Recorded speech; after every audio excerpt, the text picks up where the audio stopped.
Dividing Nigeria don't be the safest way to tackle insecurity, and this video expose a lot of things. I'm not going to talk much. I'm going to allow me you just watch this video from the start to the end and share this video to everyone on every social media platform. Many people don't say division will be the best, and other people are still saying that it won't be the best. So drop your thoughts at the comment section. What is the best option for Nigeria? And share this video to everyone on every social media platform so that they go they aware of waiting they happen and waiting won't happen. Right now, the US experts don't want Nigeria of waiting they go on for their country and why they won't take their action. So it's important for everybody to watch this video to the end and see waiting they go on. Listen to waiting. These news analysts don't even talk. It don't even break everything down for everybody to understand. Watch to the end. The ending side is most important place where we say you need to pay more attention because there is more light. They don't throw more light on the ending side for you to understand it more better. Share this video once more again and don't forget to click the subscribe button for more updates. What is the best way to tackle insecurity in Nigeria? Well, some people said it is by dividing Nigeria, while some people said it is by changing government. Some other persons still believe that the security agencies in Nigeria can fight against insurgency and restore peace and security in Nigeria. Well, whichever one you believe is good. However, a US expert has sent a very interesting and important message to Donald Trump on how to stop this genocide happening in Nigeria. Please, I beg you to pay very close attention because this news is very, very important and very, very educative. Oh yes. Now, we are going to go down to the news, to the letter that he sent to Donald Trump. It is very, very brief, of course. But then, before we get down to the letter, I want to ask you now, watching me, if you're one of the persons that believe that it is by changing government that we can restore peace and security in Nigeria, I want to ask you just a few questions. Before this government, was there security in Nigeria? Was there? During the time of Muhammad Buhari, was there security in Nigeria? The answer is capital no. There was insecurity. People are dying almost on daily basis as we see today. Before Muhammad Buhari, was there security? During the time of Goodluck Jonathan, was there security? No. In fact, the 6 years that Jonathan spent in office as president, people were dying almost on weekly basis. So what is the assurance that you want to tell us or you want to give us now that if this government is changed, that the next government is going to bring security and peace and unity in Nigeria? What is assurance? Considering also the level of, this terrorist group we've seen in the northern part. During the time of Goodluck Jonathan, it was only Boko Haram members. You know that. But now, as I speak to you today, Boko Haram is there. Bandit is there. Fulani herdsmen are there. ISWAP is there. ISIS is there. Al-Qaeda is there. Which other one? There are about 8 or 9 terrorist groups in the northern part of Nigeria in one country. So tell me the assurance you are giving me that if the next government comes in the next 8 years, they are going to, secure Nigeria to become a safe place again. Tell me. Now, if you are the part or if you are the one of the persons that believe that, okay, let's divide Nigeria, that is going to restore, security and peace and whatever. Let's be factual. If, for instance, now we divide Nigeria into 3, the south, the west, and the north, right? And of course, these terrorists operate in the north. What is the fate of those in the west and those in the south? Don't you think that this terrorist is going to invade the country in the west and the country in the south? Don't you think so? Please, I beg you to stay with me. We are going to learn in this video. And also, if you are one of the persons that believe that, okay, our Nigerian security agencies are going to, face and get victory over insecurity in Nigeria. Well, I don't need to tell you. Of course, we've seen several times in Nigeria where political leaders come out to say that, our security agencies are complicit of insecurity in Nigeria. They pamper them, they reintegrate them, they supply them weapons. Security agencies in Nigeria supply bandits weapons to attack, the civilians. So what is the fate that if we allow our security agencies that they are going to beat, these terrorists? So you see that all this seems to be falling one side. But however, we are going to arrive at a conclusion. Please stay with me. Let me read briefly what the letter that this Dr. Walid sent to Donald Trump. Then I will tell you something that is going to shock you. Now, according to this news, it says, Christian genocide, Biafra sovereignty, the only formidable solution, Dr. Walid first. Okay, so Dr. Walid is suggesting that dividing Nigeria is the only solution to stopping this Christian genocide happening in Nigeria. Well, let's see quickly. Let's see the facts that he gave. All right, breaking. Any solution ignoring Biafra will fail. Dr. Walid first warns Trump on alleged Christian genocide.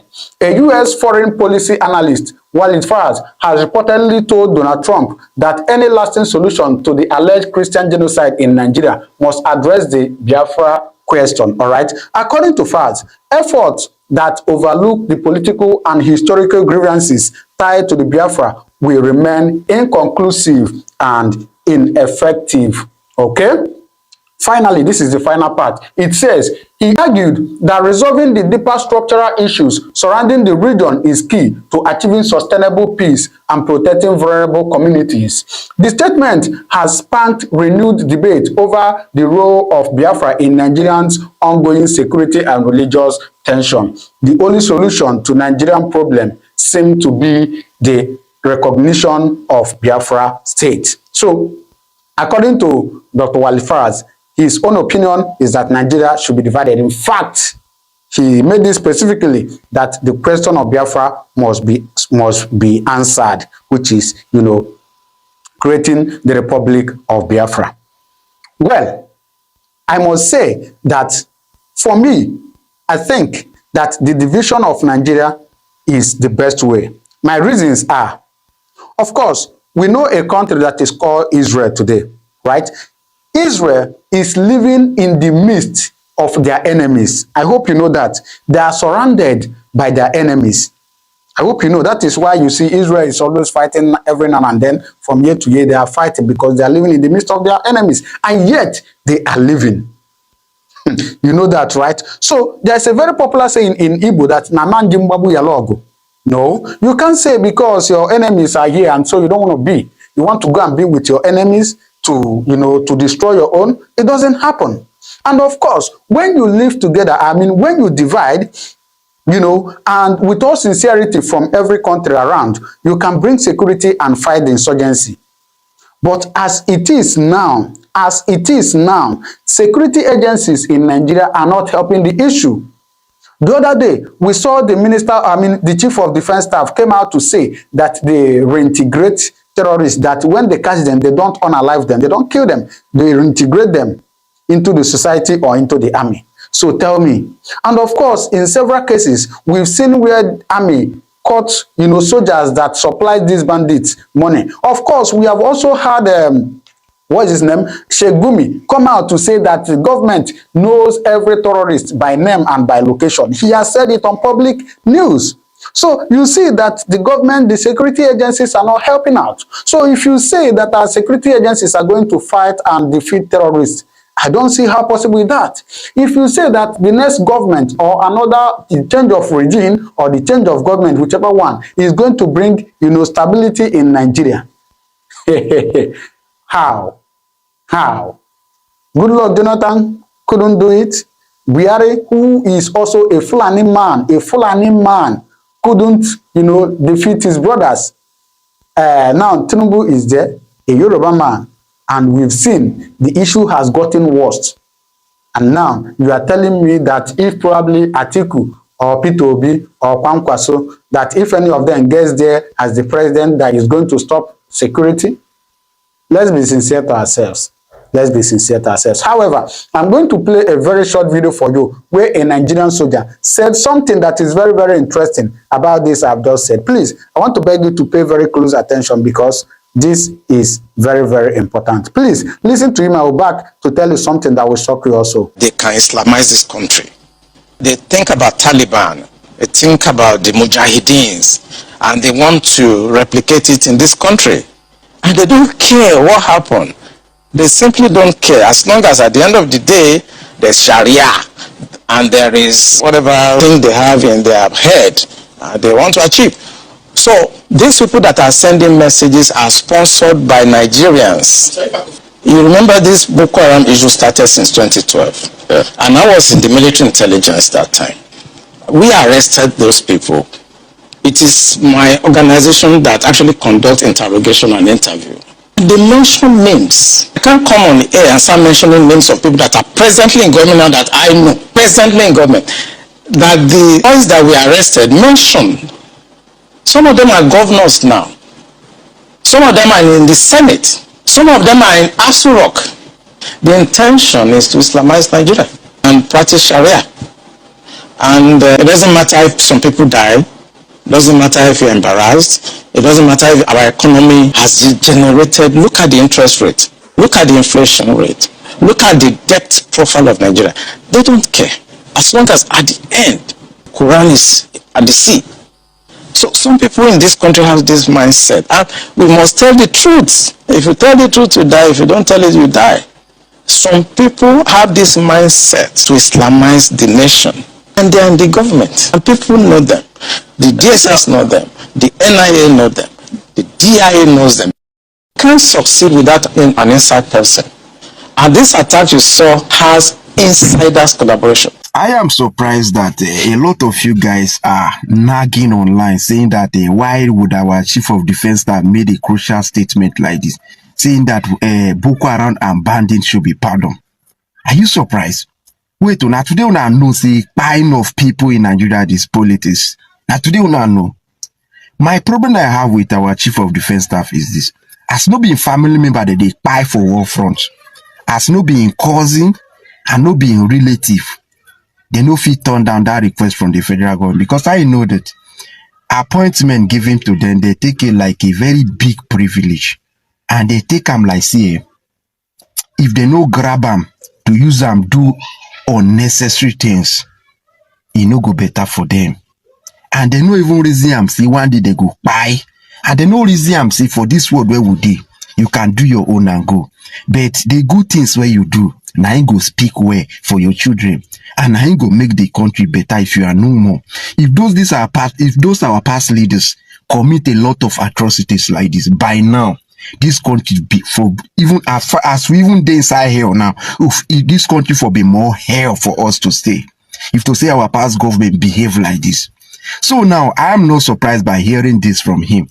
I saw a lot of personnel, they will talk about them online. They will call them and then dismiss them, right? That is what they usually do. You understand? My point is this to every Nigerians. See, from today, you should not expect anybody that gets political appointment to speak truth or to come out and stand for you in terms of truthful way. You are not supposed to be expecting that from somebody with an appointment from federal government. They are all set of people. Forget about the discipline Nigerian army have, right? But once they have been given that appointment, their way of life will totally change. For no reason. Nigerian army will say that we are brothers. Everybody's our brothers. And the same set of people that will call themselves our leaders, which are our officers, they will go behind the scenes to betray us after claiming we are brothers. Are we still brothers? When you go to see say that they murder soldiers, and you take and like see, because in an appointment where they give you, you take and upon yourself, see, may they call a repentant Boko Haram, and make they pardon them, may Nigerian soldiers, they pardon them, right? I used to tell Nigerians that, see, soldier na soldier, but there are still people in the soldiers that have not exchanged gun battle before. Let us forget about the rank. Have you ever asked yourself that, you know, they even hear about some son of a ex-governor, son of a ex-minister, son of a ex-president, they buy for war front. Have you ever heard about it? You cannot hear it. You cannot. They know how to play the game more than you think. They will even serve in the Nigerian army from the beginning till the end. They even end up become 3-star major general, 4-star major general, 2-star major general, and they will retire in the Nigerian army. Why? Because of what? They are well connected. There are a lot of people in the Nigerian army that have not even exchanged gun battle before. When so already they talk, nothing in a play. where this man now go come take an appointment like a privilege where you say, do you know how many soldiers they don't buy so far? I want to ask him, you know how many soldiers they don't buy so far? I am not surprised. Look at the one, the other retired chief of staff. I mean, a chief of staff. Now, I mean chief of staff. The one where retire, when I retire, where come they miss them? The government no people behind. Say, no why government keep quiet. And no be the army responsibility to speak out. But it is the army responsibility to push the colleague, the junior colleague to the war front to buy them back. It's their responsibility. It's not their responsibility to question the federal government why they make us suffer when they make Nigerian army suffer. To tell you how useless we can produce leaders that are representing us. Behind this thing they call political insecurity is Islamization. Behind this political insecurity is Islamization. What is Islamization? Islamization is also political. Yes, it's a political Sharia movement where people in government use both armed men and political tools to make sure that they push for dominance, to control people, to change people's culture, to change constitution. In one of my videos where I was talking about the danger of democracy, how democracy will end in this life, I talked about that, but people are yet to understand my point. You see, a lot of people who believe that Sharia is the ultimate constitution in the world, is above every other constitution, and therefore Sharia must be enthroned as world single constitution. A lot of people who are pushing, billions of people on earth who are pushing for this issue, they are only doing this because there is democracy, you know, freedom of speech, freedom of association. They can go to different conferences in the name of democracy. They can go to Sharia state, they can go to Islamic countries, so kingdoms that doesn't tolerate rubbish. They will go to democracy. And when it comes to democracy like America, UK, European Union, you know, failed democracies like Nigeria and the rest of countries, then they will now start using this democracy to enthrone their agenda. Guess what? Anytime they conquer territories, e.g. in northern Nigeria, we have some states that practice Sharia state. Guess what? Sharia is the opposite of democracy. So what I'm saying is already happening before your eyes. Sharia is the opposite of democracy. That is the end of democracy. Sharia is bringing democracy to an end. They will tell you the way you go to toilet, what you wear, what you eat, who should rule you. Women should not go to school, like what is going on in Afghanistan of Taliban. They ban women not to go to school. Like there is no democracy with Sharia. So they are going to use democracy to enthrone this Sharia. It's a freedom of religion. We all have freedom in democracy to worship what we want. Yes, give it to them. Don't be biased. We must defend democracy. Those people who said they will defend democracy, where are you today? Many people are being killed. Christians are being killed because they do not believe in Sharia stuff. Or they said they blaspheme, they kill them, they do this, they kill them. Is that democracy? No. Is that democracy? If that is the kind of democracy people want, I don't want it. Yeah. We must be able to understand that what this soldier is saying, calling political, is not just political. It is a movement. It is a Sharia political. You cannot mention it without putting Islamization there, because that is the core agenda. Look at the issue of insecurity in Northeast and all over the country. Military officers are complicit in what is going on in the country. Military officers are complicit in what is going on in the country. You cannot explain it. You recall under Jonathan, when this Boko Haram thing became so terrible, Jonathan had to hire mercenaries from South Africa. They hired attack mercenaries from South Africa. And the Boko Haram people were cleared. The whole of Gaza, all those who Boko Haram were holding sway. The mercenaries from South Africa, they cleared everybody. You remember the elections were postponed for 6 weeks. And the mercenaries from South Africa came and cleared everything. I believe that there are several investigations by the anti-corruption agencies where these generals that are building estates all over Abuja have been investigated. Majority of this estate belong to the general. Where did they get the money from? Is it not from the security money that was supposed to use to fight Boko Haram? So the reason why the insecurity is not finishing in the country is because they've turned insecurity to business in Nigeria. Because they don't want the insecurity to finish. Because if insecurity finish, they will no longer get billions to fight Boko Haram. They will no longer get billions to fight bandits. So they are enjoying insecurity. So it is the same thing.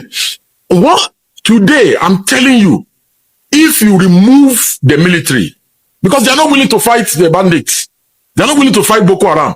If you remove the military and you bring mercenaries from Russia or from South Africa or whatever, and you pay them and you say they should come and fight this band, who are these bandits that are terrorizing the country? Who are these terrorists that are terrorizing the country? Are you telling me that the Nigerian army that went around South Africa, Sierra Leone, Liberia, all the exploit, all of a sudden these ragtag people, and go and check all the sophisticated weapons you see Boko Haram and bandits in Katsina and Zamfara all over, all those sophisticated weapons you see them using, it is from the Nigerian army. It is weapons that belong to the Nigerian army that the terrorists took over. So when you look at it, and that is why I always remember the words of General Theophilus Danjuma, that these people, they collude with the armed bandits to kill innocent people. Because it doesn't make any sense that the Nigerian army is suddenly powerless, that our security agencies are powerless, and that the bandits are more powerful than them. So this is why I said government has no business doing business in Nigeria. The reason is because of corruption. The reason is because of compromise. So, and once they are not afraid of repercussion, of consequences, they will do just as they like. Okay, sir. Yesterday, she said something. He said all the leaders, yes, location, the names, this the movement. Yes. What do you have to say about this? Because it's a very, very shocking story for me. Because they always say they're trying to fish out. If they're trying to fish out and they actually know where it's in. So what's the correlation between telling us you're trying to fish out people who are funding them when you know they're locating? I hate to agree with a terrorist sympathizer like Shegumi. He said, this man is a terrorist sympathizer. You can't justify what Shegumi is, the things he's doing. His comment, his body language. And one of his close aides was arrested by the DSS. Some people have come out, people who have been kidnapped, say, oh, Shegumi said we should take ransom to so person. To this, to that. How can I be agreeing with somebody who is a terrorist sympathizer? I hate to agree with him. But again, I must say that the government, they know where these bandits are. They know where the terrorists are. They know their location. And this is what I keep saying, that they collude. Because you cannot tell me. And that's why I gave you that example of Jonathan bringing mercenaries when our military had failed. Just before the 2015 general election. And the bandits came and they cleared them. Yes, you can say it is very painful that non-state actors will not take over our primary responsibility and work of security agencies. It's painful. But even in the US, Google it, fact check me and see. The US collaborate with private security firms, both for domestic intervention and international and foreign intervention, both on American soil and on around the globe. So if our security apparatus are too compromised to defend the territorial integrity of our nation, and we truly need help, and we need non-state actors, foreign, it cannot be domestic, because if you use non-state actors domestically, you're also creating a new problem when it comes to issue of security. This one is not pipeline surveillance we're talking about now. So I genuinely believe that our security agencies, they have determined, they have agreed by consensus addendum that they don't want to defeat insurgency and terrorism in the country. Many people still they talk, they fire back, say division is not the best option. To me, waiting on think, drop your own thought at the comment section. Is division the best option to tackle the insecurity we say we don't fall for Nigeria? Or waiting on think, because Mazana the Carol don't cite this thing long ago, say division will be the best for everybody. But many people still they neglect that. Even the Igbos are still kicking against that division, say they want one Nigeria and they want president, Igbo president, that it will solve the problem. I don't know how the Igbo president will take solve this kind of problem where everybody they face. So wait on I think I want me gonna drop on our own thought at the comment section. Share this video to everyone on every social media platform so that they go there alert and also they are aware of waiting they go on and waiting what happens. So if division is the best, let me just focus on it, because this president, Igbo president, I know sure say Nigeria they ready to give Igbo president. Even though say they won't give Igbo president, they will go just carry and go to South so that they go talk say they still be Igbo, which is the Port Harcourt, the River State, or the Niger Delta. That's how they go want take do them. So which one I think, drop on our own thought at the comment section, and don't forget to share this video to everyone on every social media platform. Click the subscribe button for more updates.